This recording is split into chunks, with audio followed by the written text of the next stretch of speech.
আমরা লম্ব বৃত্তাকার শঙ্কু বা রাইট সার্কুলার কোণ এই অধ্যায় নিয়ে আলোচনা করব। সো আজকের লেকচারে আমরা লম্ব বৃত্তাকার শঙ্কুর যে প্রাথমিক ধারণা রয়েছে, অর্থাৎ লম্ব বৃত্তাকার শঙ্কুর যে বিভিন্ন অংশ রয়েছে সেই বিভিন্ন অংশ নিয়ে আলোচনা করব। শুধু প্রথমে দেখো আমাদের লম্ব বৃত্তাকার শঙ্কু। সো লম্ব বৃত্তাকার শঙ্কু দেখতে কেমন?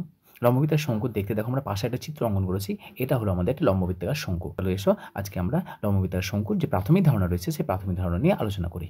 প্রথমে দেখো আমাদের যেখানে আমরা সমকোণী ত্রিভুজ অঙ্কন করেছি এবং পাশে একটা আমরা বৃত্ত করা নিয়েছি। প্রথমত হচ্ছে দেখো এই যে লম্ব বৃত্তাকার শঙ্কু, তো লম্ব বৃত্তাকার শঙ্কু কীভাবে তৈরি হয়? এই যে তোমার সমকোণী ত্রিভুজ রয়েছে, তাহলে এই সমকোণী ত্রিভুজের এই বাহুটাকে ফিক্স করে দাও। এই যে আমাদের লম্ব রয়েছে সেই লম্বটাকে ফিক্স করে দাও।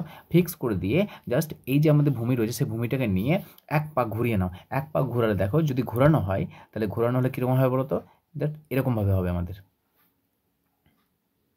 এরকমভাবে আমাদের একটা বৃত্তাকার লম্ব বৃত্তাকার শঙ্কু তৈরি হবে। এখানে আমাদের দেখো এই লম্ব বৃত্তাকার শঙ্কুর আমরা দেখো যদি এটা আমরা জয়েন করি তাহলে এটা হচ্ছে আমাদের উচ্চতর লম্ব বৃত্তাকার শঙ্কু এবং এটা হচ্ছে আমাদের ব্যাসার্ধ। তাহলে দেখো এটা হচ্ছে একটা সমকোণী ত্রিভুজের মধ্যে দেখতে। তাহলে এই সমকোণী ত্রিভুজ থেকে এই যে সমকোণী ত্রিভুজ আছে সেই সমকোণী ত্রিভুজকে যদি ভূমিকে আমরা এক পাক ঘোরানো হয়, এটাকে ফিক্স করে দাও। ফিক্স করে যদি আমরা এক পাক ঘুরিয়ে আনি তাহলে ঘোরানোর ফলে যে চিত্র তৈরি হবে সেটা হচ্ছে আমাদের লম্ব বৃত্তাকার শঙ্কু। আবার দেখো আমরা বৃত্তের যে বৃত্তকলা রয়েছে, দেখো এই বৃত্তকলাটা, এটা হচ্ছে আমাদের বৃত্তকলার, এটা হচ্ছে বৃত্তের ব্যাসার্ধ এবং এটা হচ্ছে বৃত্তকলা। এই বৃত্তকলাকে যদি আমরা ফিক্স করে দেই তাহলে দেখো এই যে বৃত্তকলা, সেই বৃত্তকলা থেকে আমাদের কী তৈরি হচ্ছে? একটা আমাদের লম্ববৃত্তাকার শঙ্কু তৈরি হচ্ছে। তাহলে এই যে লম্ববৃত্তাকার শঙ্কু, সেই লম্ববৃত্তাকার শঙ্কুর আমাদের যে উচ্চতা রয়েছে সেই উচ্চতা হলো আমাদের এই সমকোণী ত্রিভুজের উচ্চতা। তার প্রথমত আমাদের যে লম্ববৃত্তাকার শঙ্কু আছে সেই লম্ববৃত্তাকার শঙ্কু যে প্রাথমিক বিষয়গুলো রয়েছে সেই বিষয়গুলো একটু দেখে নাও। প্রথমত দেখো এই যে আমরা অঙ্কন করেছি এটাকে বলা হয় আমাদের লম্ববৃত্তাকার শঙ্কুর উচ্চতা। তাহলে আমাদের নাম দাও এ বি সি। তাহলে আমাদের এ বি সমান লম্ব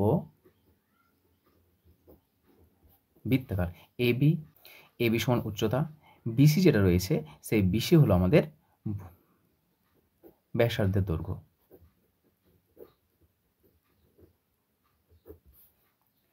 এই যে আমাদের বাঁকা অংশ রয়েছে এই বাঁকা অংশ হলো আমাদের একটা বৃত্তাকার অংশ। তার মানে এটা হলো আমাদের কি একটা বৃত্তাকার অংশ বা বৃত্ত। তাহলে এই যে বৃত্ত রয়েছে সেই বৃত্তের যে ব্যাসার্ধ রয়েছে সেই বৃত্তের ব্যাসার্ধ এই আমাদের লম্ব বৃত্তাকার শঙ্কুর আমাদের ভূমির ব্যাসার্ধ বলা হয়। এবং এই যে বৃত্ত রয়েছে সেই বৃত্ত হলো আমাদের কি, বৃত্তটা হলো আমাদের শঙ্কুর ভূমি।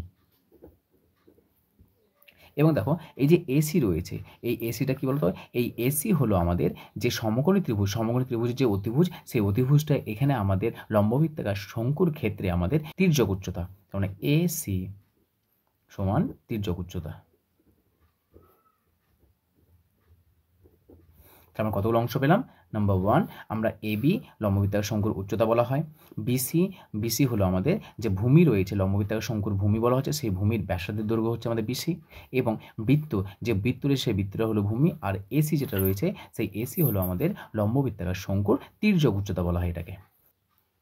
সুতরাং লম্ববৃত্তাকার শঙ্কুর আমরা এই অংশটা পেলাম তির্যক উচ্চতা, এই অংশটা পেলাম আমরা উচ্চতা, এবং যে বৃত্তাকার অংশ রয়েছে সেই বৃত্তাকার অংশটা হলো লম্ববৃত্তাকার শঙ্কুর ভূমি। তির্যক উচ্চতাকে আমাদের এল দ্বারা প্রকাশ করা হয়, উচ্চতাকে আমাদের এস দ্বারা প্রকাশ করা হয়, এবং ভূমির আমাদের যে ব্যাসার্ধ রয়েছে সেই ব্যাসার্ধকে আমাদের আর দ্বারা প্রকাশ করা হয়।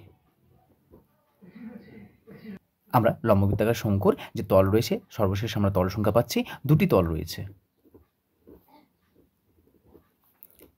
এক নম্বর হচ্ছে আমাদের সমতল, এই যে আমরা বৃত্তাকার অংশ পেয়েছি সেই বৃত্তাকার অংশ হলো আমাদের সমতল।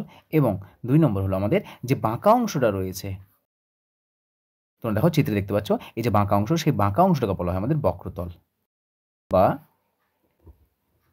এর পরবর্তী লেকচারে আমরা লম্ববৃত্তাকার শঙ্কুর পার্শ্বতলের ক্ষেত্রফল, আয়তন, সমগ্রতলের ক্ষেত্রফল আলোচনা করব। তার জন্য আমাদের লম্ববৃত্তাকার শঙ্কুর যে প্রাথমিক ধারণা, অর্থাৎ লম্ববৃত্তাকার শঙ্কুর কোনটাকে তির্যক উচ্চতা বলা হয়, কোনটাকে উচ্চতা বলা হয়, ভূমি কোনটা, ভূমির ব্যাসার্ধ কোনটা, তারপরে কতগুলো তল রয়েছে, একটা সমতল রয়েছে, একটি বক্রতল বা পার্শ্বতল রয়েছে, এই সকল প্রাথমিক বিষয়গুলি আমাদের জানা প্রয়োজন। তো পরবর্তী লেকচারে আমরা লম্ববৃত্তাকার শঙ্কুর যে সকল তথ্যগুলি রয়েছে সেই সকল তথ্যগুলি নিয়ে আলোচনা করব।